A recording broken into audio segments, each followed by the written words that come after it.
What's good, y'all? This is another episode of Their Radio. We're here with three very special guests. If y'all could please introduce yourself, we'll start from here. We'll start with Mextape. What up, what up, what up? Right here with my folks, Their Radio. This is your boy Mextape, straight out from Eastside San Jose. I'm the paisa that you love to hate. Right here, about to get into this questions. And so excited, so proud to be right here with my brothers from another mother, straight up. Mi Sabor Nation in the house, baby. Oh, yeah. I'll pass it on to you. Yo, my name is Yuji. Come from New York, born and raised in the Bronx. Mexican American. I do a little bit of everything. That's it. Good.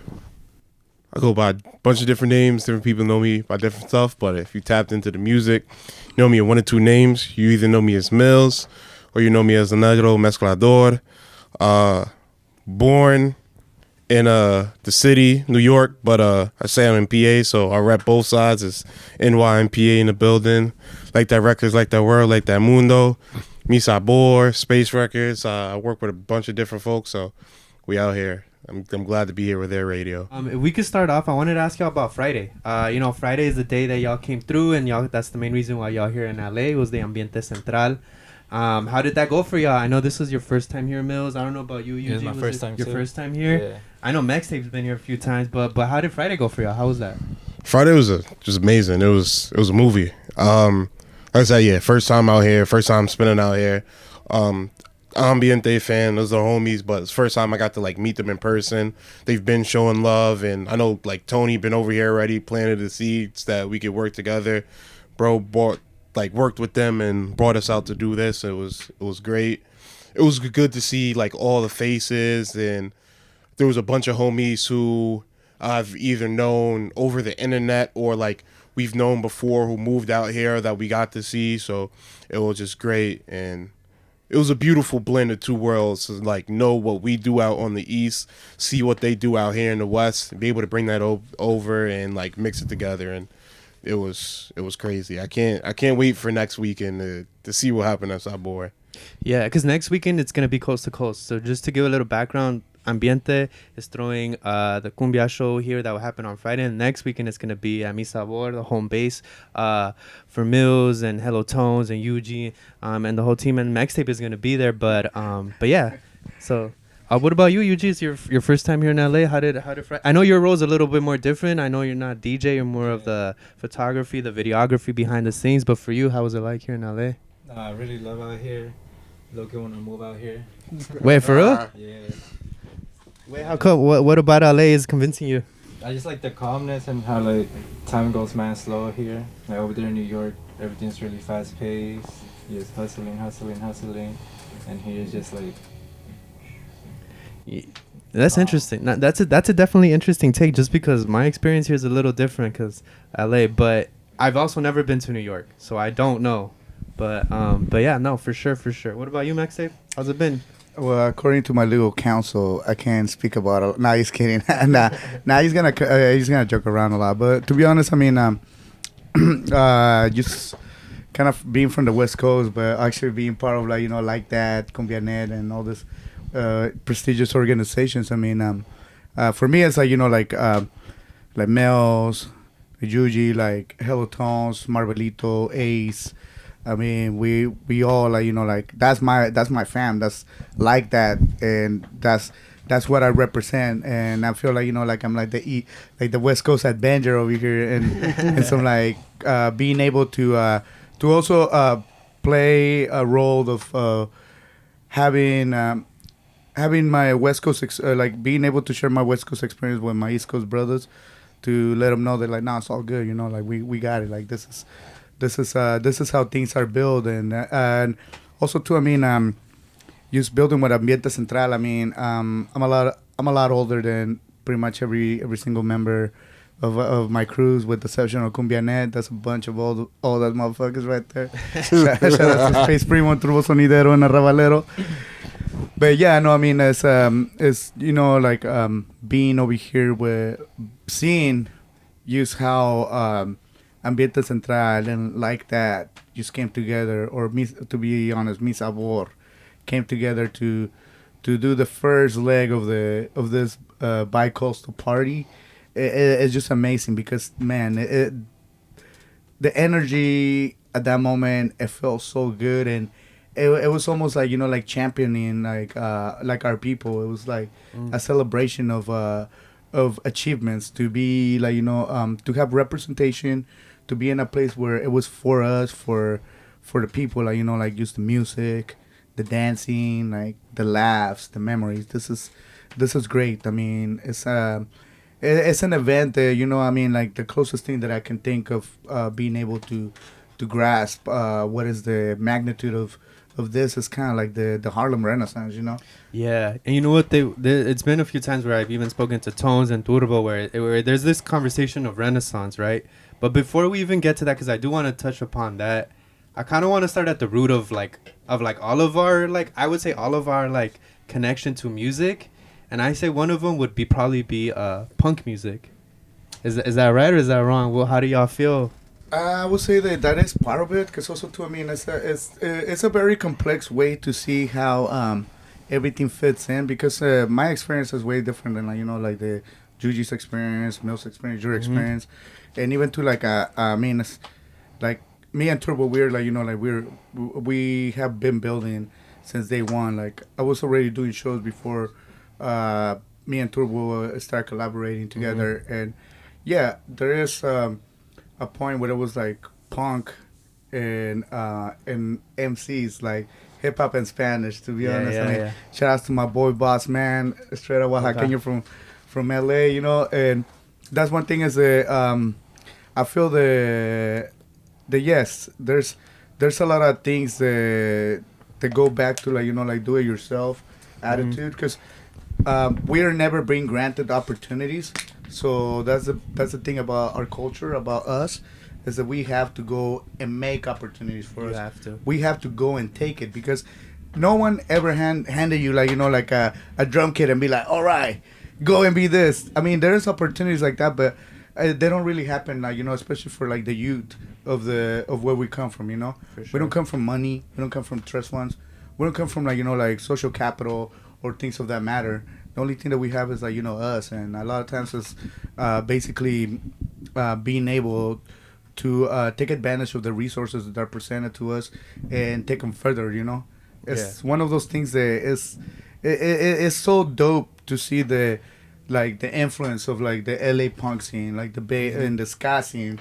I mean, ska in LA is fucking it's an experience. If you never experienced an ska show in LA, it's like, are you living? It's almost like a Raiders fucking tailgate party. And also because I'm saying that because in the Bay Area where I'm from, San Jose, we exchange a lot of music between LA and San Jose for ska and punk and stuff like that. I mean, I was, and thank you for saying that, because you know what, almost like a decade ago, I came here to LA, to Montebello, to see the Latino Punk Fest. Oh, that's where I grew up, Montebello. Yeah, and I saw the Crudos, and the SWAT team came in 3 songs, and it was amazing, because also too right there, I saw how culture it was intersecting, because in between sets of all the bands, it was Liberate from Orange County, Boom Boom Kid, La Grita from the Bay Area, it was lit. That shit was fucking popping and shit. There was a sonidero. What? So they were playing. I don't remember what the sonidero. I think I have the video. I have to go and look back. But they were playing cumbias, and this was the first. This is one of the few times when I saw fools with straight up mohawks, fucking. Crazy ass mohawks, not that fucking bullshit, the real shit. Yeah, hell yeah. It was just they were dancing, to cumbia, almost like the Warriors.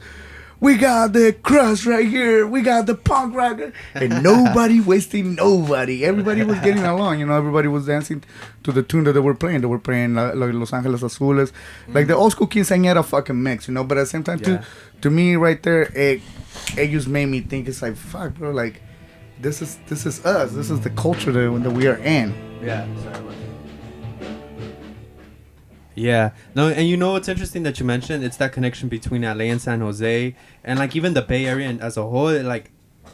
we don't talk enough about how like hyphy also influenced the whole like LA hip hop movement, and we got like the YGs, and we also got like all the whole like the upbeat, like the jerk also came from like, you know, it has that Bay Area funk to it.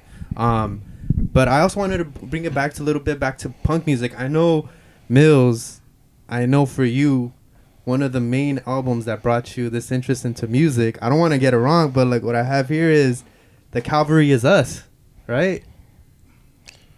This is a Nardwar moment. How do you know that? You're doing your research. How do you know that? I told them your data. Yo, that's crazy. Nah, yeah, I feel like it's for Nardwar. Nah, so yeah, yo, The Cavalry Is Us. Like to this day, I credit them for like giving me my foundation in music. Out by me, there's a water park, and sometimes they would throw like a festival at that water park, and I end up winning tickets to that.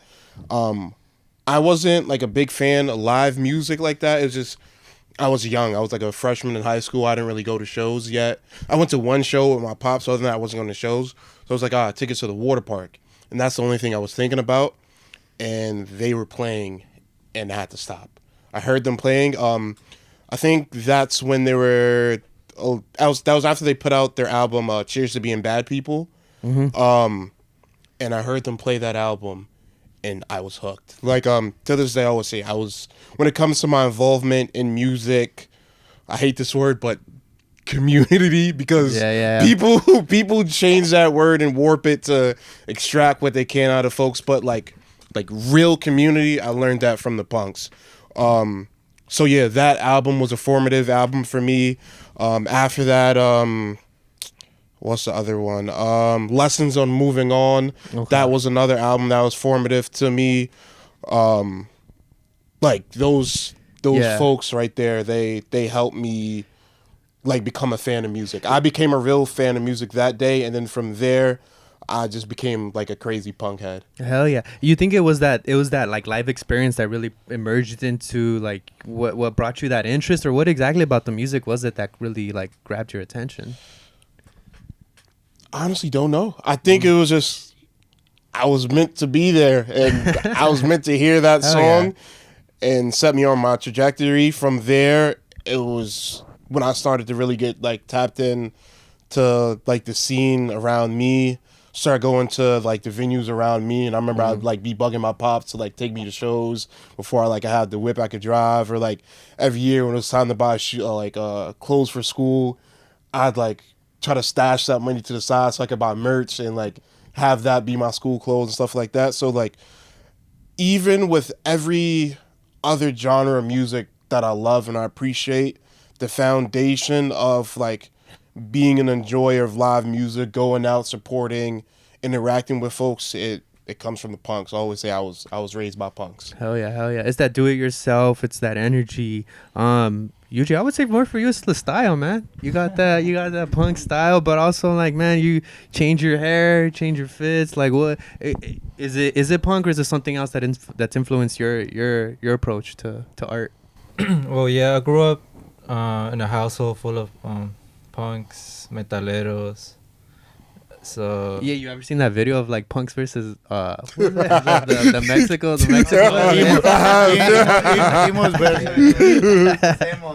yeah, so I had, like, the emos, yeah, 3 worlds, like los emos, punks, and metaleros. We all live together. They're all at the same house. So, I don't know, I just drew like inspiration from the people I was living with, like my mom, my sisters, all my tias, my grandma, my uncles. What? Sorry, are they Mexican? We're all Mexicans from Puebla. Oh, from Puebla. All right, right on. Yeah, Puebla is it? They grew up as like punk and metalheads in Puebla, or here? Like we have like different family sections. Like us, we were metaleros, but except my sister, she was punk and emo. So sometimes we just like beef a little bit, just for fun. Or just for fun. Yeah. And my tias, they were punks. Yeah. So they will mostly be for little with my mom, but it just be for fun. So. Yeah, hell yeah. That's how it is. Hey, and if you see sonideros, you see them with the dogs too. I remember my uncle, he's a sonidero, but he would be like with the metal fit, but he'd be out there with the sonidero giving shout outs and shit. So it's all converged. It all like comes together, especially when you like grow up like in Mexico City or something like that, you know, where it all just comes together too. But yeah, you were gonna say something? Sorry. Well, I mean, I just basically like I just want to, because I mean, you gave a real like, you know, like take, and I just want to basically add to it. Is because it's popular music, you know. It's like it's like for music that is for us, and that's the thing is that we feel that shit. Because I mean, I feel like being Mexican is a complicated thing because we are very like full of like, you know, like energy to go and like enjoy ourselves, but also we're like very like, you know, like emo too. We like to be all up in our feelings, you know. Hell yeah. Are you also emo, Millz? Not like contemporary emo music, but I'm a huge fan of Midwest emo. Okay. Like because so I'm weird with music where I like so many different genres of music, but I'll do this one thing where I hyperfixate on one type for a little bit, forget about everything, and then one day I'll just wake up and remember, hey, I like this stuff too, and just lock into that. So during high school, I was a huge appreciator of math rock, and going from the math rock, I started to mess with the Midwest emo too, but yeah, but also when it comes to metal, I'm a huge metalhead too. Hell yeah. Huge fan of power metal. Dragon Force is amazing. Metalcore, deathcore, I like. More of like the technical, like prog rock, like Animals as Leaders. I love them. That type of stuff. But yeah, man. Shout outs to In Disgust. But speaking of that, like energy, music, it all converging into like movements. Now we're talking about like, you know, there's that origin, but then it goes into, I know for you, Mextape, you and Turbo had Turbo Mex, right? Y'all were doing your thing, or I mean, we still do our thing. I mean, the thing is that it's just sometimes really hard just to like, you know, I mean, I can imagine for a band. That's why like I have so much respect for bands, because it's two of us and we still like, you know, like have to like find like, you know, like this in sync and the tune to be able to like to do this. But no, thank you for acknowledging that. Turbo Mex. And then we also have, I saw that at one of your early parties was a Project U? Oh, that's bad funny. Yeah. With that party, that was me and the homies who were throwing house parties in our town. Yeah, we would just rent out B&Bs. Those were like where at? Sorry, what area are we talking about? In the Poconos. Okay. So we're just like in the middle of the woods, like we'll go in here B&Bs, and we're throwing house parties in there, and like that was my beginning of like throwing stuff and putting stuff together, where it's like, all right, bet we're gonna get this. Millz is spinning.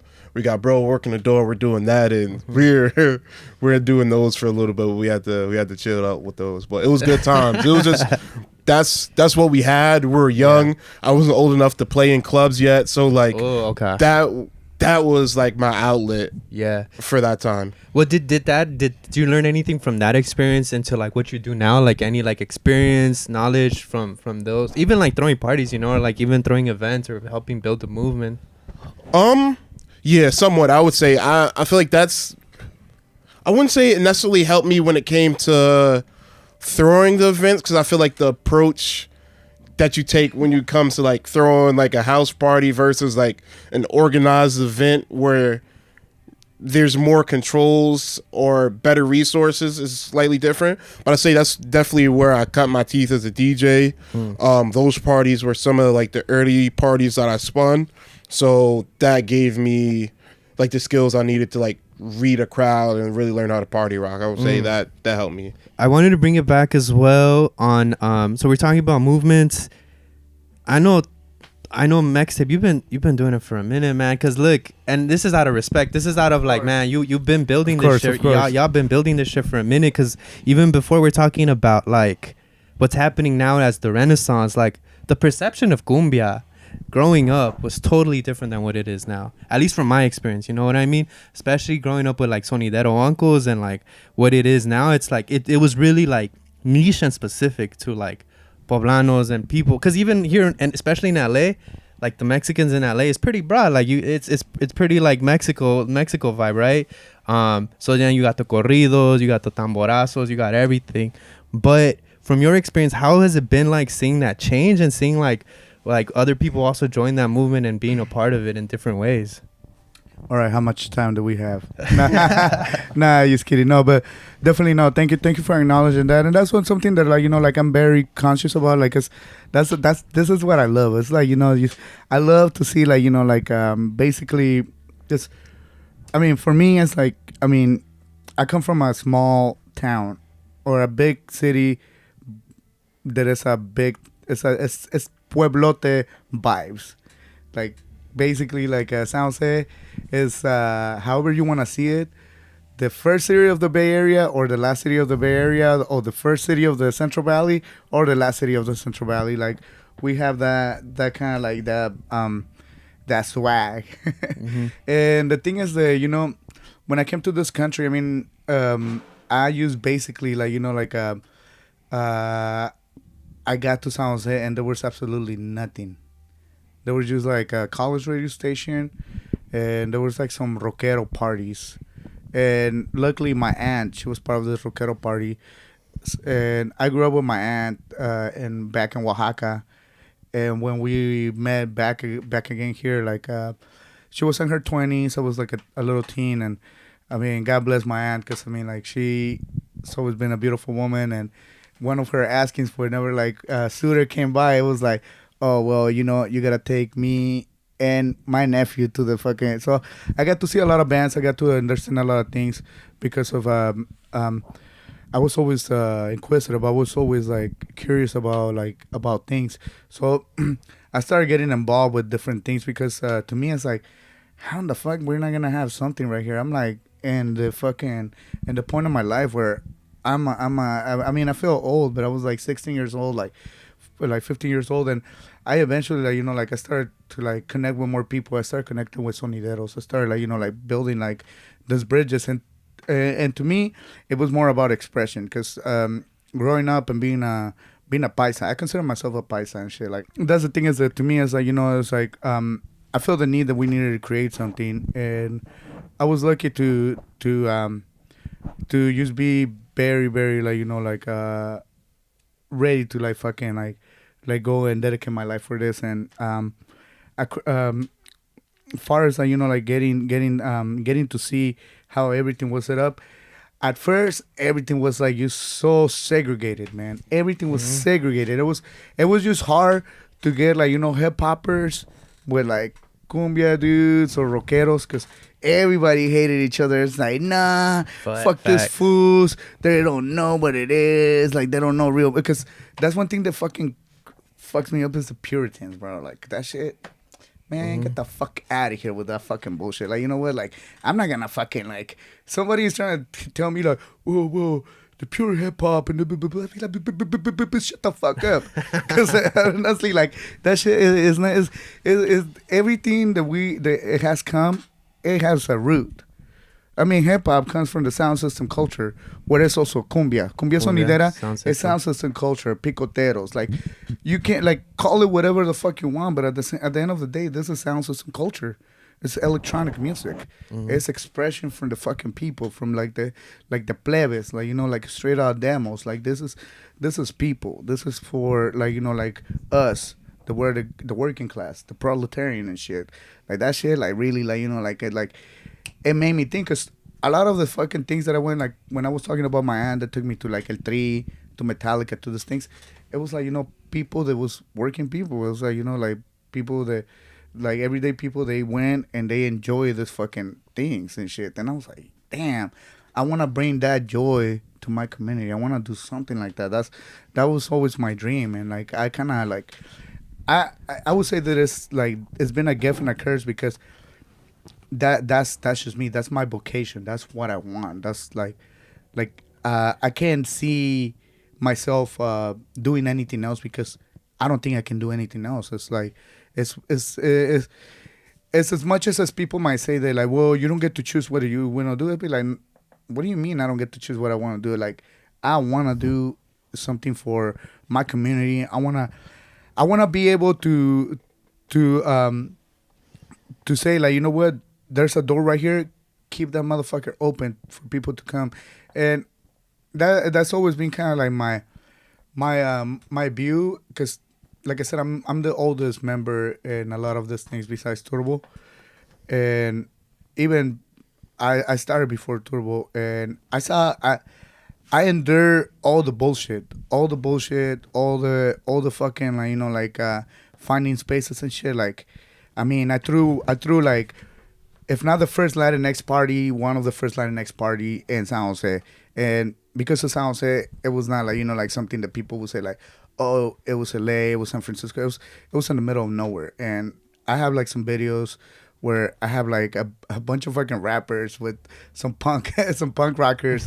It's fucking in a space, you sharing, and they are having beef. They're fucking hitting each other, but at one point, we all came together saying like, whoa, what the fuck? Yeah. If we all fucking, like, you know, maybe give in a little bit, we can make something work. And it did. Because then all of a sudden, like, this fucking rapper find out that this fucking fool that was playing a punk band has a studio, and I was like, oh shit, you want me to record you? Oh yeah, I come by, I'll record you. I'll do this. So it's more than anything, to me, it was just about letting people know that we got resources and we're a community, and if we basically, like, you know, like, click together and we basically build this among each other, we can fucking move forward. And you know what? I would say that that's a California thing. We started, like, you know, Latinx parties, all that shit.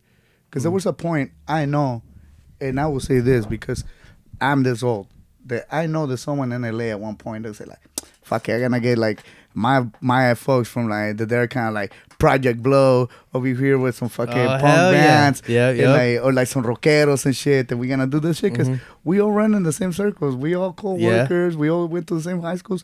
And that's the thing, is that we are very social beings, especially being Latinos, being like people of color. Yeah, facts. And I mean, and that's what this, everything you mentioned of like this combination and this where people and scenes and music is merging. I think we see that now exemplified with Millz and hellotones and PueblaYork.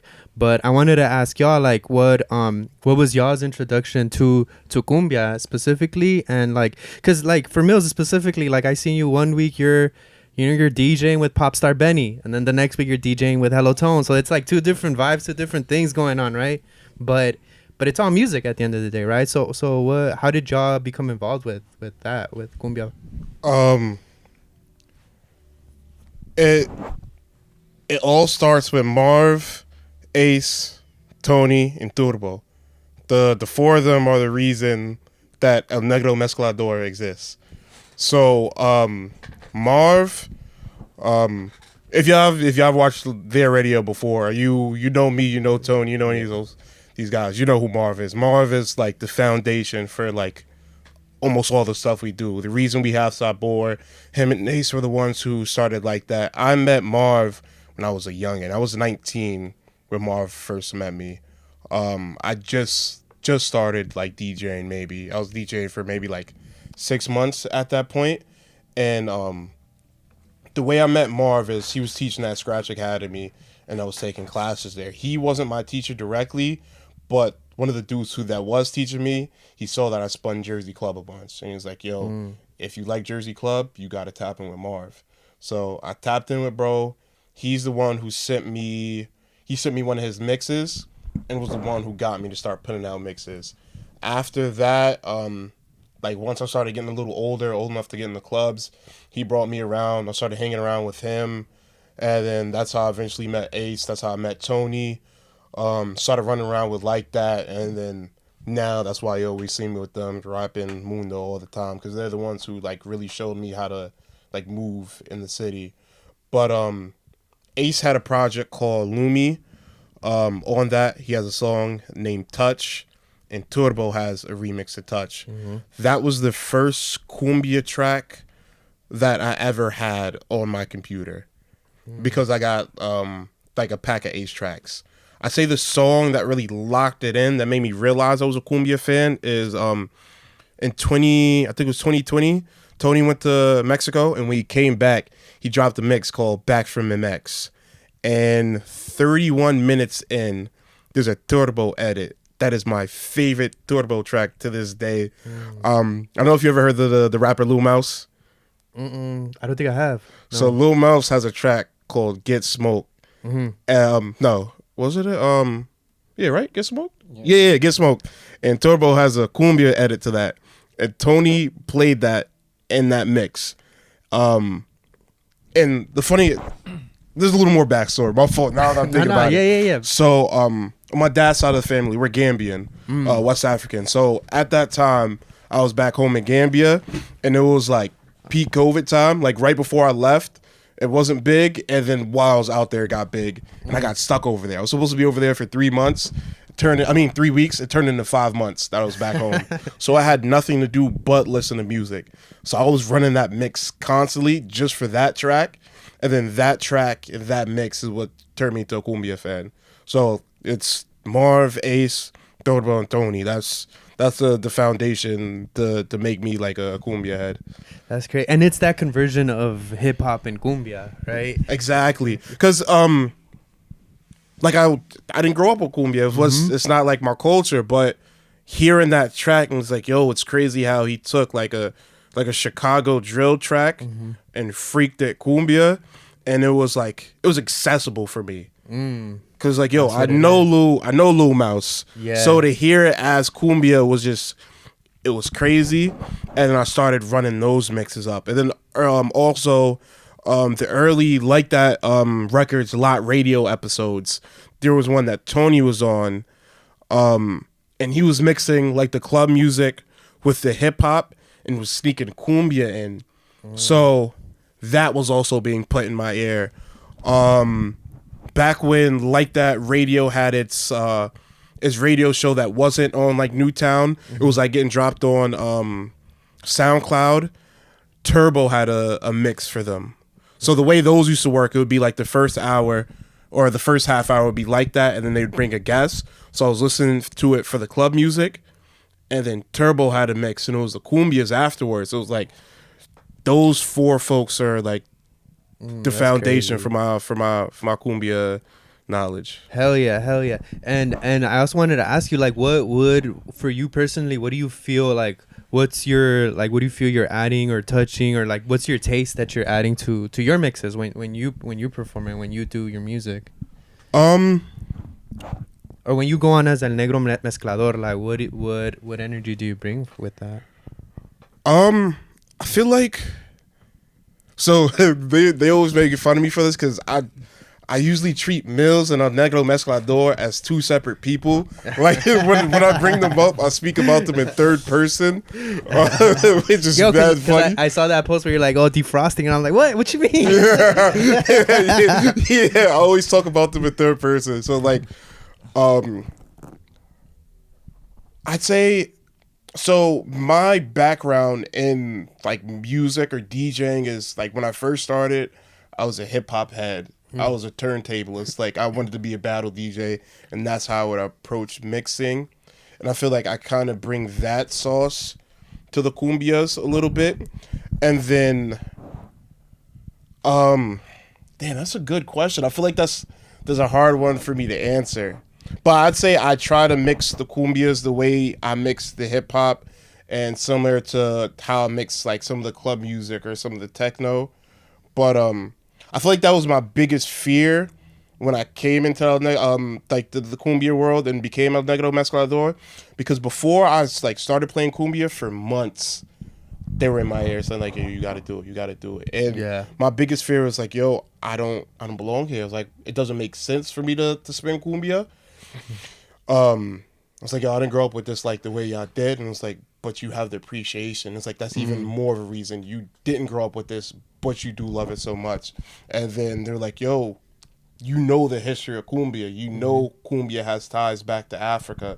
It was like it's you reclaiming part of your heritage a little bit too. So I feel like it's a little bit of that. Hell like, yeah. Yeah. do Hell that. yeah. Facts. Yuji, man. Yep. Well, for me, Come on, man. I always grew up, listening to cumbia. My mom will play that shit every day, every time she clean. At the parties, you got the baby sleeping on the chairs, cumbia blasting crazy. Yeah. But when I met hellotones, that's when I really started to get more involved with cumbia. How'd y'all meet? I met him he was spinning at a barbecue party in Brooklyn. And Remember that night? And that night I was recording for that event, and I really fell in love with the way he was mixing cumbias, how he was adding the effects, all the cumbia songs he was playing like I never heard before. And then I just texted him like later that night. I was like, yo, you need a videographer for your parties? Let me know, I got you. And from there, like, this is history. We just made so much stuff together in this past 3 years. And, we out here because of hellotones in LA. Hell yeah, but you also do your own thing, man. You also let's talk about that too, man. You also Mextape was talking about like working class and like the way that like the music brings that, but I feel like you're bringing that into fashion, into the fashion world, and we're talking about that too, right? Or what's your experience been with that? Well, I've been modeling now. I'm a model. I've been modeling since I was 17. Okay. How did you get into that? Was that kind of someone approached you, or you? Yeah, someone approached me, which was Willy Chavarria. Okay. It was my first time modeling, and it was with him. Where did he approach you? Where was it at? I was hanging out with my friend, and he was interning with Willy Chavarria, and then I was just so happy to be hanging out with him that day. And we went to his studio. I met Willy there. He was like, where have you been hiding this guy from? And then I was just there, there. And then what did Willy tell you, or like what was the reasoning why he thought you would be a great fit into what he's doing? And that's also that connection back to California, right? yeah, he's from out here, from California. Well, as soon as I got into his studio, he just looks at me. He's like, you come here. And I'm like, oh shit. What's going on? And then he was like, do you want to open my runway next week? And I'm like, what is that? What's runway for what? Because, I wasn't experienced about modeling or anything of that. I was just working my 9 to 5. And I was just like, fuck it. Let's do it. He said open. So you were the first person to come out. The first person to come out on the show. Yeah.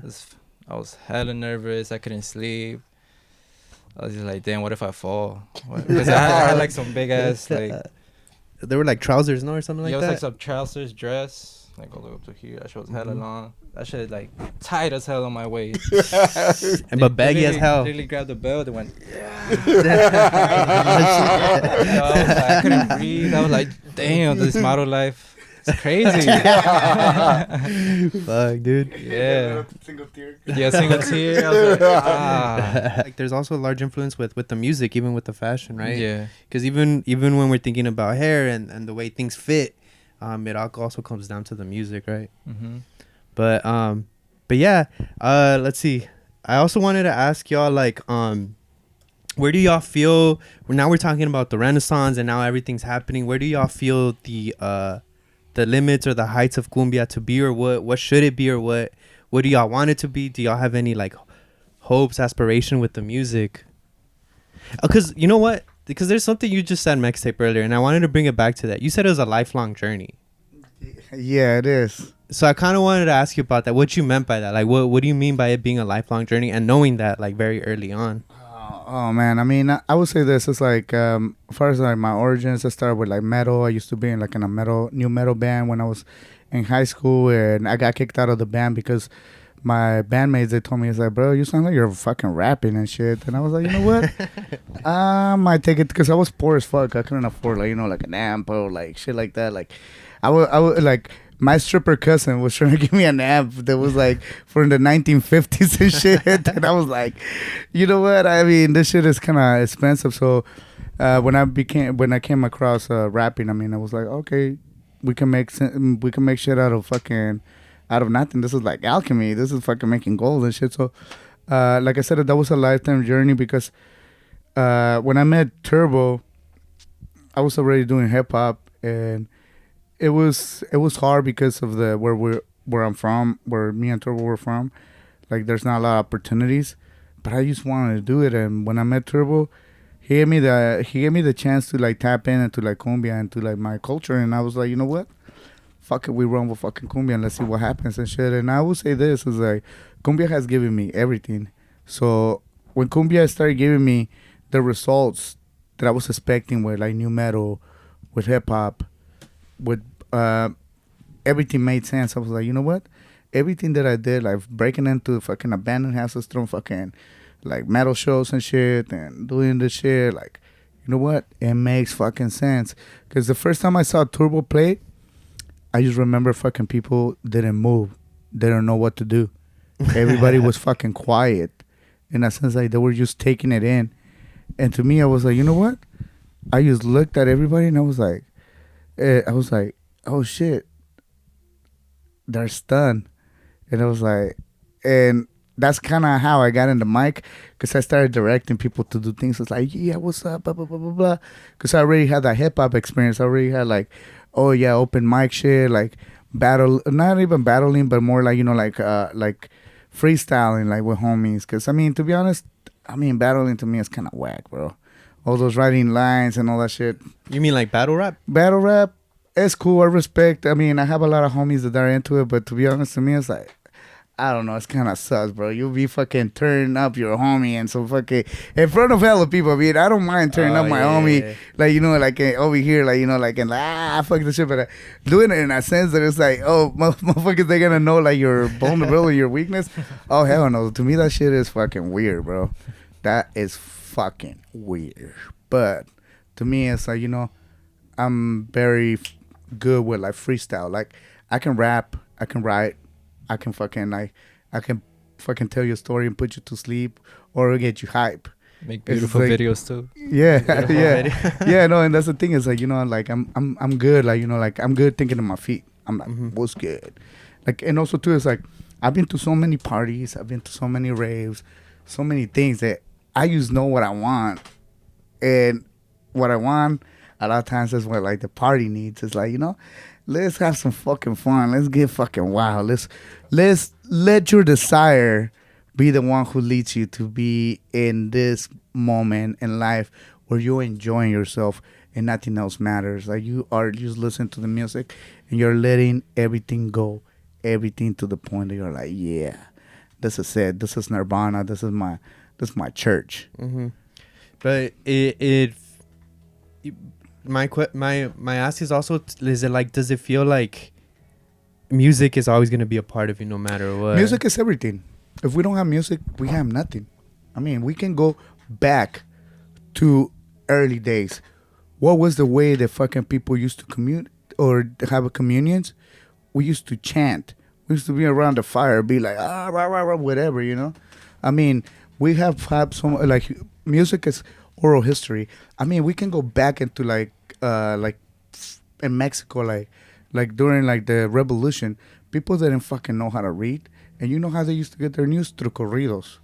Corridos was invented in a way to be able to pass the stories of people, like heroic things, or how a battle went down, or how things. So that's like coming, like, you know, like from this fucking perspective of how do we communicate through music, through ways to be able to learn.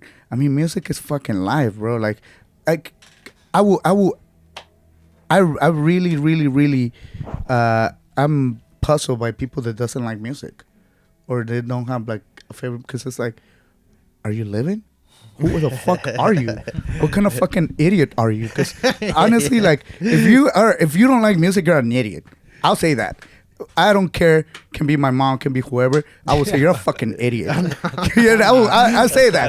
Shout out. Yeah, no. But my mom loves music. She, Cruz, baby, you know, you like she fucking always pushed me to dance, to be like, yeah, no, this guy you get bitch. No, man. My mom, shout out to my mom. I love my mom. I love my mom. She's I love my sisters. Like, shout out to all my babies, because like without them, I mean, I'm nothing. I'm no one and shit. I do want to ask y'all as well. Do y'all see that as like when y'all got into not only listening to music but being like active, like, you know, mixing, DJing, producing? Because I know you produce as well, right, Millz? Yes and no. Okay. So I don't actively produce now. I've dabbled with it in the past, but I've never really locked in fully the way I needed to.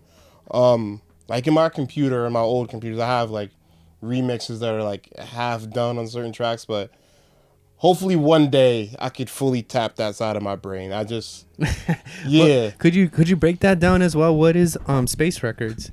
So Space Records, shout out to homie Max Blue. He's the one who started that. Well, Max Blue was the old name. Bro used to go back. Max Gaspard is the name you'll find now. The way I found out about Max was through a party I was DJing. The homie booked me to spin. I think it was a grad party I was spinning, and I was in like my Jersey club and like house bag, and Max Blue has a remix of "Down on My Luck" by Vince Staples. That's insane. Yeah. I heard that track. That's crazy. And he was like, "Yo, you got to spin it." I spin it. And I was like, "Yo, it was crazy." I started showing Max love to that. Marv, I know.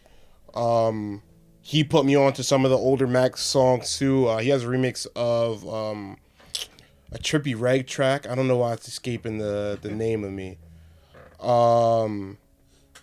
Feels Good. Okay. Yeah, I think that's the name of the Trippy Red song. So yeah, and Max hit me up from there, and he was like, "Yo, I'm putting together like a collective, and we need someone to spin." And he's like, "Yo, you show love. You're trying to be down." I was like, "Yeah, I'm with it." So if you hear me spin club sets, you'll hear a bunch of Max tracks in there. Along with that, there's Built to Shred and James Bearsama who's putting out work.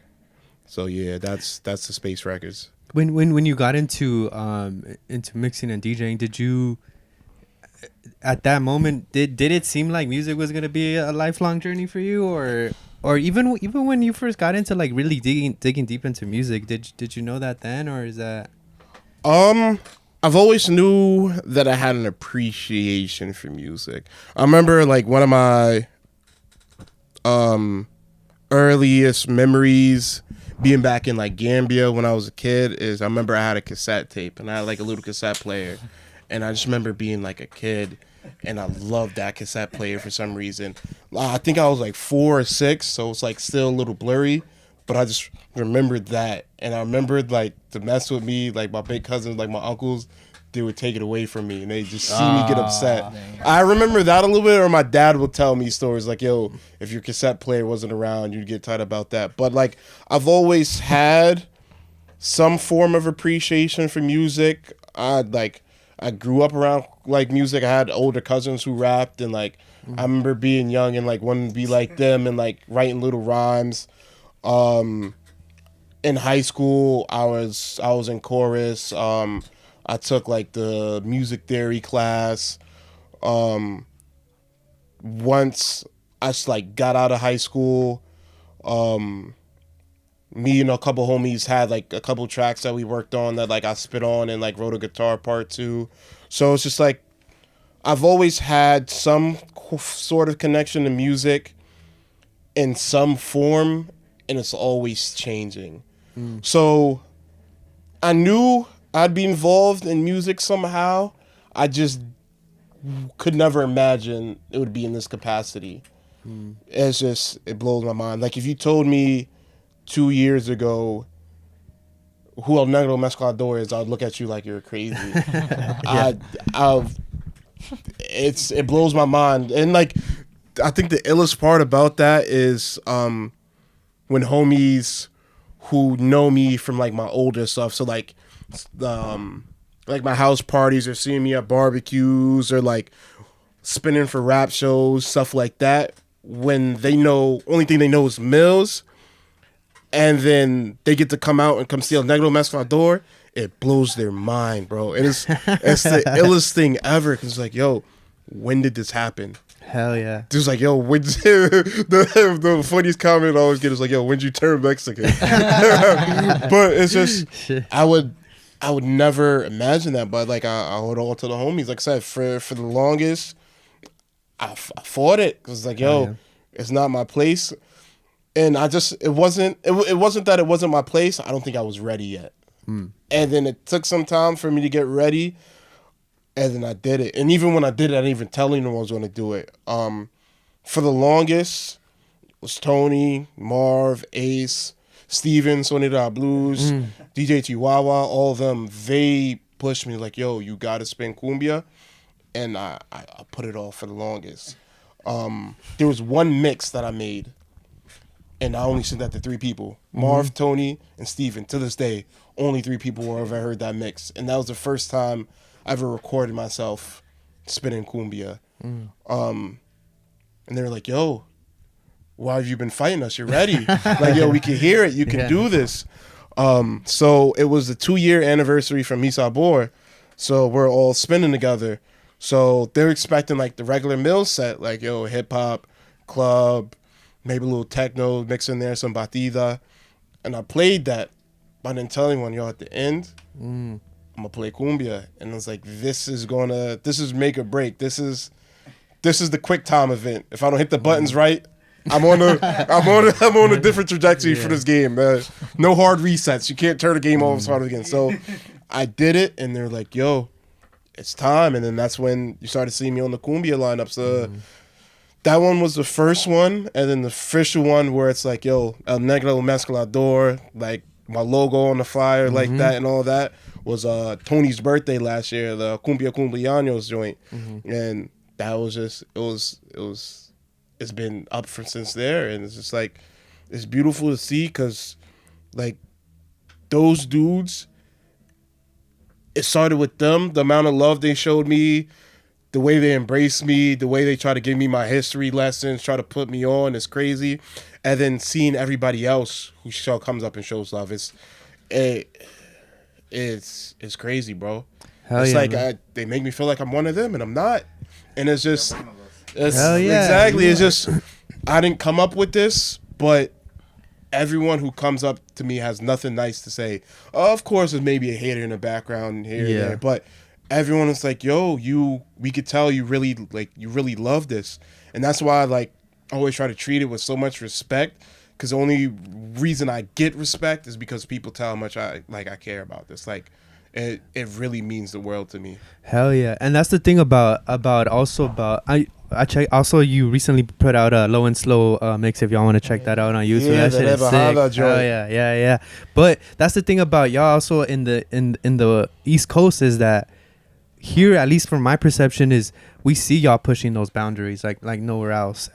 And also y'all in San Jose also pushing those and setting those roots there as well, more than anything. But I think it's pushing those boundaries, but also like appreciating and knowing those roots. And I think that's one of the things where, at least now as we see Cumbia also, like, you know, taking different spaces and going everywhere. And it has its phases, right?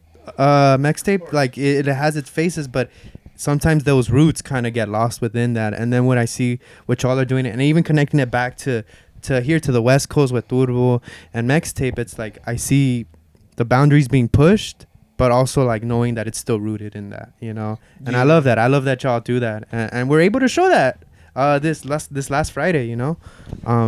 Yeah, the West Coast homies, and like even the homies like down in Mexico, that's the foundation. Like the foundation of like almost all the cumbia knowledge I have, it starts with the cumbia net stuff. It starts with the turbo joint, Space Primo, Satanico, Ser Fixer. I'm definitely forgetting names right now.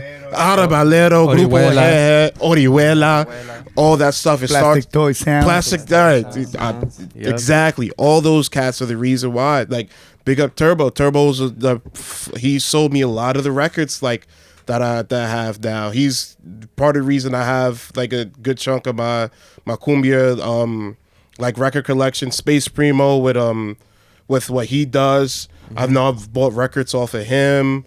I'm a huge Orihuela fan. Turbo's the reason. He blessed me with a Orihuela CD. I listened to that and it's like, yo, bro makes like some of the most bugged out stuff. Yeah. The Grupo He stuff is just like, there's always been a connection to the West Coast when it comes to like my cumbia knowledge and my cumbia like foundation. There's no way you're going to listen to me spin and not hear one of those dudes. It's impossible. That's just it's my foundation.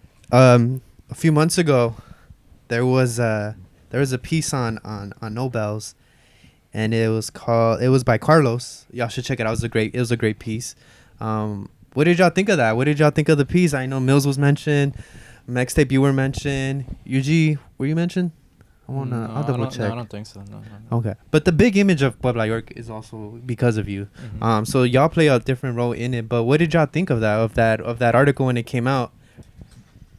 You know what I mean? I think it's really important because it also it highlights the fact that, like, you know, like, we're talking about Renaissance. We're talking about, like, you know, like, how people are reclaiming. People are not afraid anymore to basically embrace themselves, who they are. I mean, for a long time we live, like, you know, like, basically, like, you know, like, kind of like, oh, this is cool, this is not. Like, we live right now in a moment where, like, it's your choice what you want to do, you know? Because, I mean, growing up in the 90s, bro, I mean, like, it was kind of like, you know, like, what you want to do type of thing. But right now, it's so open to me, that article, it meant a lot because it's finally acknowledged. It's an acknowledgement to a lot of the labor, the work, the footwork that we have done for decades. Because I didn't start this, like, you know, yesterday. I don't mean to interrupt you, but can I mention some of the work that y'all have done? I mean, y'all have done, and I want to get it right. That's why I'm referencing this. I mean, Sonido Clash being the biggest one, right? Oh, and yeah. it's you and Turbo and a few other folks who did that. But even before that, we're talking about Cultura de tu idioma, right? Yeah, Cultura en tu idioma. That's my baby. That actually, I will say this is that that's how everything started. That's basically the main thing that it made this explosion. That ripple, it just basically brought us here. Because one thing is when Cultura en tu idioma came about, at first it was hip hop en tu idioma, but shout outs to my main boy, shout outs to Monterrey. Shout outs especially to Control Machete, to Toy, because Toy had a compilation called Hip Hop en tu idioma. But to me, back then I was doing hip hop, and I was working with Secreto from Caballeros del Planje, and also to close to Cerco Fu. Some of y'all might not know Cerco Fu is part of Caballeros del Planje, but you guys might know him as in the Batalla de los Gallos. He's the main host. He's been the host for 20 years or something like that, something crazy. But basically, that's kind of what started. Like, my boy Danny Grimaldi, shout out to Danny Grimaldi. He's one of the main managers for Sonidos del Mextape back in the days. That was like Toy Selecta's one of his main ventures where he was looking for artists.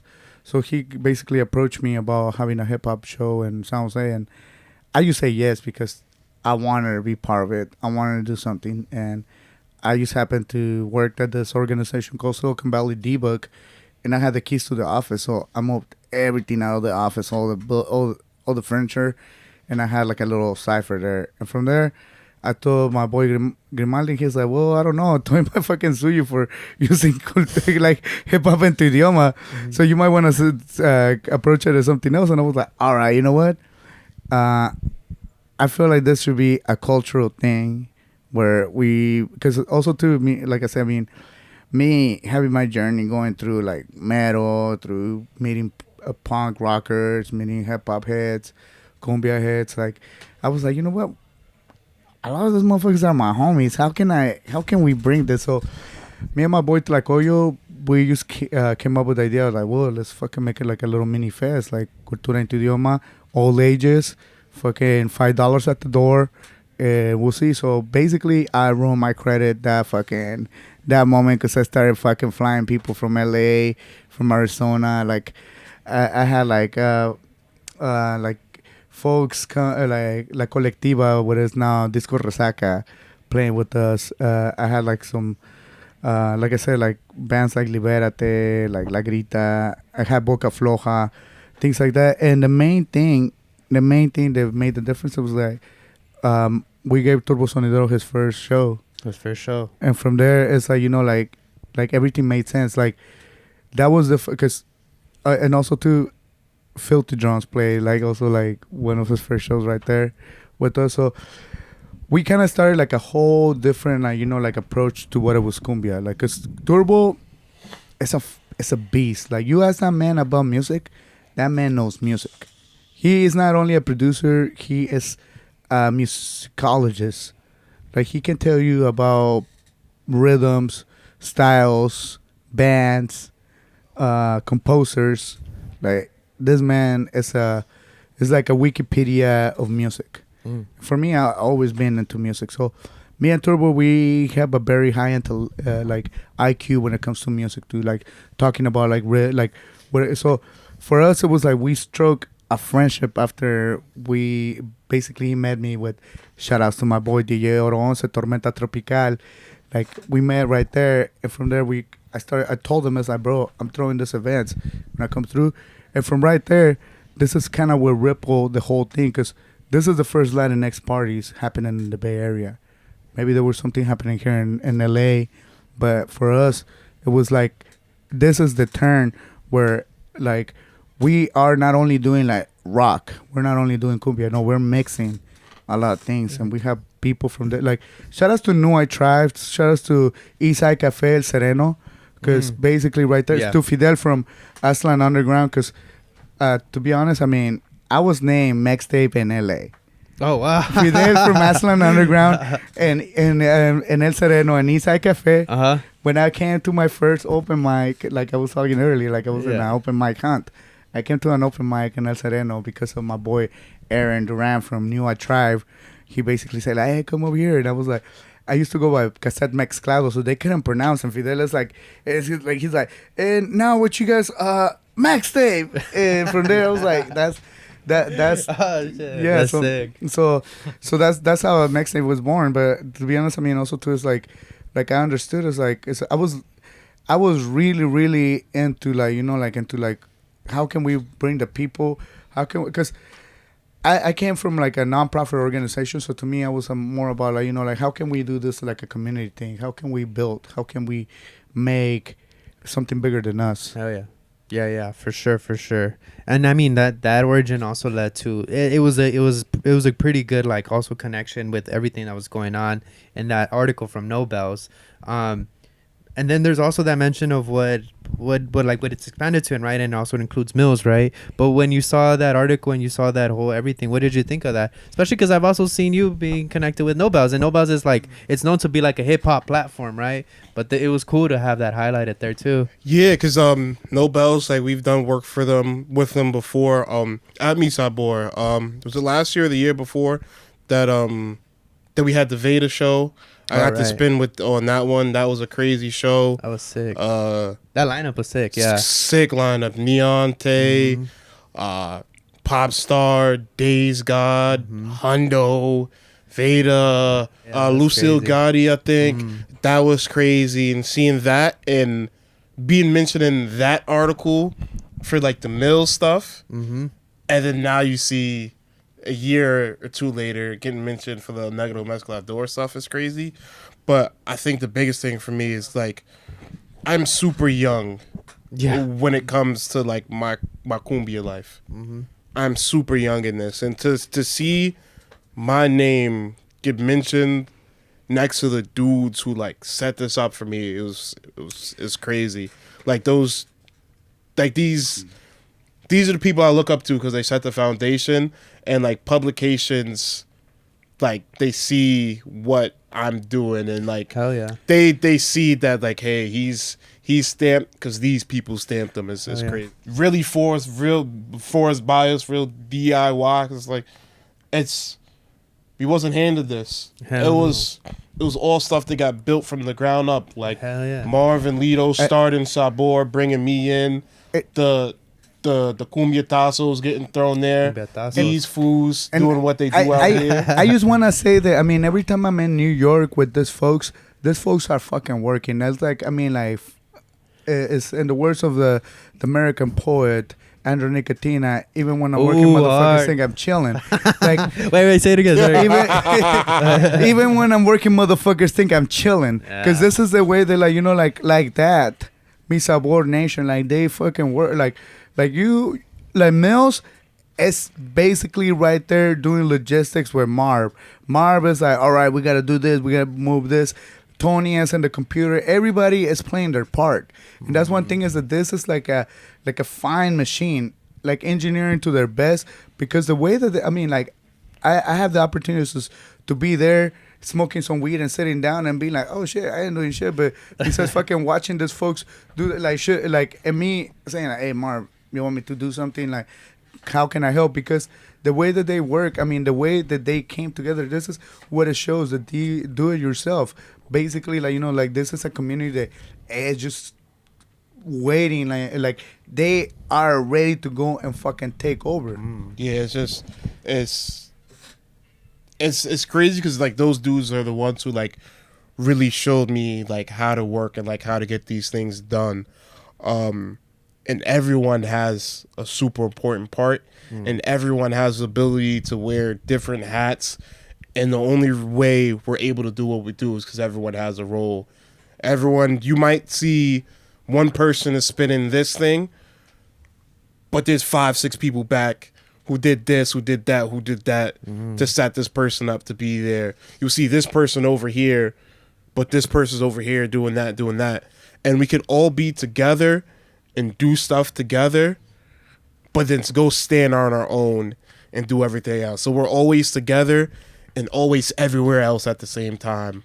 Like we're over here, Marv is holding it down in the city, Ace is in Europe doing a tour, but it's still like the second something happens and someone has to come together, it's there. It's just everyone has their role, everyone has their spot to play, and it's just like, yo, pick up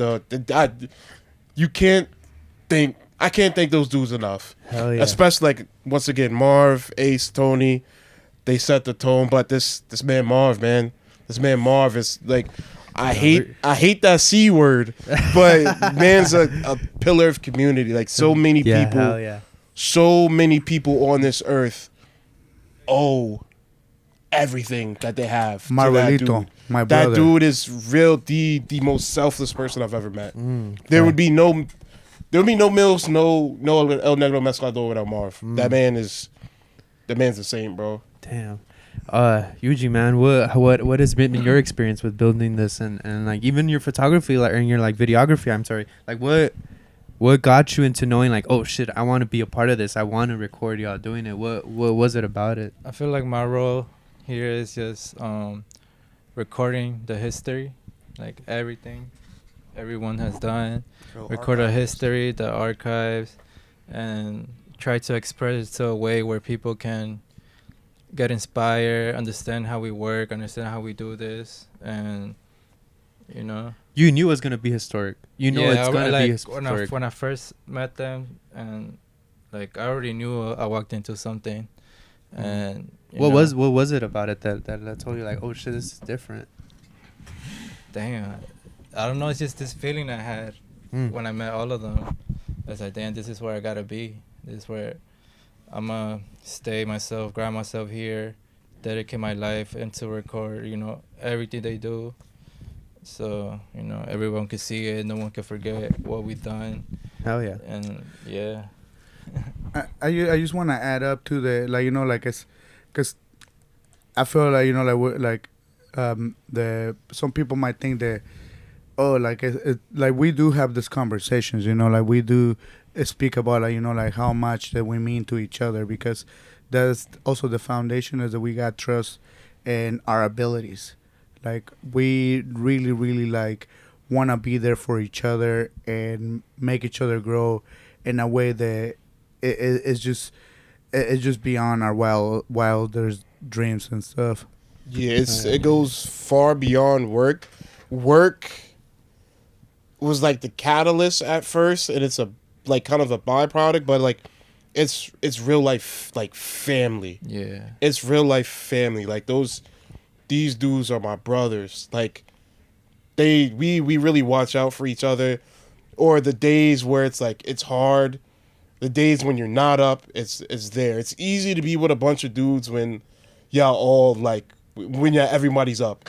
It's easy to do that when things is good, but when it was tough and like we're first starting out Sabor and like we had to grind stuff out, like we held it down, and you don't get that.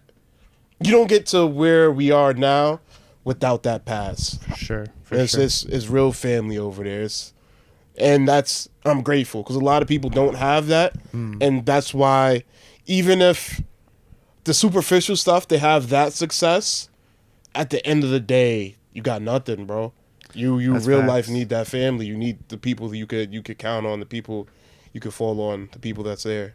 Hell yeah, man. Hell yeah. And I'm glad we're able to also show this and contribute and be a part of recording this journey like y'all were mentioning. So thank y'all so much for coming through to the radio. Thank you for having us. One last Thank question. you. One last question I do have for all of y'all. What's one song right now that y'all are bumping and like, ah, man, this one's one of the ones that's stuck in my head at the moment. Is there any? Yeah. I gotta go to my phone. I'm gonna give a hip hop answer, Okay. and then I'm gonna give a cumbia answer. So when it comes to hip hop stuff, I say Cirque du Soleil by 454. Okay. And Yeah. I've been Yeah. running that stupid. Just Yeah. OD back and forth all the time. Also in that same lane, Gen Z or a dance song by Net Spin. I've been running that crazy. That song too hard. That song really too hard for me. Damn, I'm about to give two answers for Cumbia too now. I was gonna do one, but it's hard. I'd say Mírame by La Clase Loca and Yeriel Electro Cumbia. Okay. I've been bumping that heavy. And then Spanish is good, so I'm probably going to pronounce this wrong, but it's Cierra los Ojos by Arabalero. All right. I've been running that track up constantly. I listen to that song all the time. So yeah, those you asked for one. That's I sick. gave No, hell four. yeah. Hell yeah. Go for it. That way people know like Yo. what music we're also into. Hell yeah. Yeah. Shout out to Revalero. For me, any Turbo Sonidero track, it's crazy. Triple platinum. Especially- Triple platinum. I always wake up to listening to Lucifer by Turbo Sonidero, ¿Qué puedo hacer? The Lowrider Cumbias are beautiful, Classic. bro. Yep, Beautiful. yep. Sick. Yeah, anything Turbo Sonidero. Right on. What about you, Mextape? What are you bumping? Well, right now, like that's the thing is that I'm always kind of like exploring or even like revisiting. So I do have like on YouTube like a lot of like playlists that if you guys want to tap in, like you see, I got month by month in different years. But I mean, I'll be honest. Right now, some of the shit that I'm actually feeling is Reina del Amor, La Segunda de la Medusa de Grupo Descontrol de Roberto Camacho. That's a Right on. That's sick. that's a cumbia. And I mean, and I also stay in my hip hop bag, like shout outs to my boy Meg Abusive. And this is basically by LA group. It's an old school group. It's called Visionaries. Visionaries. Yeah, I don't like think I Two heard Megs, Live My Name Out, like. Okay. So it's basically blessings. Oh shit. And that song is I like it because the story of that song is actually kind of crazy because when they were visionaries they were like somewhere rapping and I guess Kobe Bryant jump in the cipher. So in this song they basically mention Kobe Bryant on the mic. Oh shit. And it's one of those, like I said, I mean, this is kind of like I grew up with nothing but like fucking LA rap, like shout outs to Project Blow, like Project Blow. that's my shit. Shout outs to DJ Ethos, that's my G sick. right Hell there. Yeah. And Two Megs as well, I mean, a lot of people confuse my name with Two Megs. A lot of times I get called Two Megs, but you know what, like that's a big inspiration in my career, and I got nothing but love for Alex and Show Lancinco. But like I said, I mean, like Blessings by Visionaries, it's a vibe. Sick. Right on. And for me, dude, I was on TikTok a few months ago. Well, nah, I'm still on it, but you know what I saw? I saw a crazy flip. I don't know if y'all know who EBK J-Bo is and like the EBK movement here. Somebody did a cumbia EBK beat, and I was like, what the fuck is this? Yeah, and that's still crazy. crazy. Yeah, and man, that shit. That's sick. That's what I'm listening to. But That's nuts. yeah, hell yeah. Thank y'all for coming through to the radio, Thanks man. for having us. Thank I'm you, excited thank to keep seeing the growth. I'm excited to go to New York, and we want to definitely film something different out there once we're there. But thank y'all for coming through, New York man. episode Thank you, man. gonna be legendary. Hell yeah. Facts. They're gonna be legendary. We need the whole family there. for Hell that yeah. one. Can I just give quick shout outs real quick? Yeah, go for it. Go. All right, I Shout-outs. just wanna Yeah, hell I just wanna give a shout out to my Cumbia Net family, to Yes, sir. Cafrex, to Turbo Sonidero, Amantes del Futuro, Plastic Toy Sound, Legends. Orihuela, Legends. Satánico, DJ Ato 05, Si Fixer, Yep. Space Primo. So basically, like, I just want to say that, like, thank you to y'all because you guys really, have made my life worth it. And also to, I want to send a big shout out to like Project Blow because I got nothing but love for Project Blow. Hell yeah. And as well to to my crew, to my familia, Like That Records and the East Like Coast, That to World. Tony, Like that Mundo. without hellotones, honestly, I just can't give him enough flowers because that's my G, that's my dude. I love him to death, and I just want also to send a big shout out to all my Oaxaqueños because you know what, we get hate on it, we got shit on it, but at the end of the day, baby, you matter. I mean, we're right here, bro. They ain't kicking us out. We are making waves, baby. Hell yeah. All right, y'all. Any shout outs y'all want to Yeah. Yo, shout out Like That Records, Like That World, Like That Mundo. Shout out, Tony, of course. Shout out Marv. Shout out Ace. Those are my brothers for real. Shout out everybody else that will do what we do with us. Shout out DJ Chihuahua. That's Chihuahua. Hell yeah. Sonidera a Blues.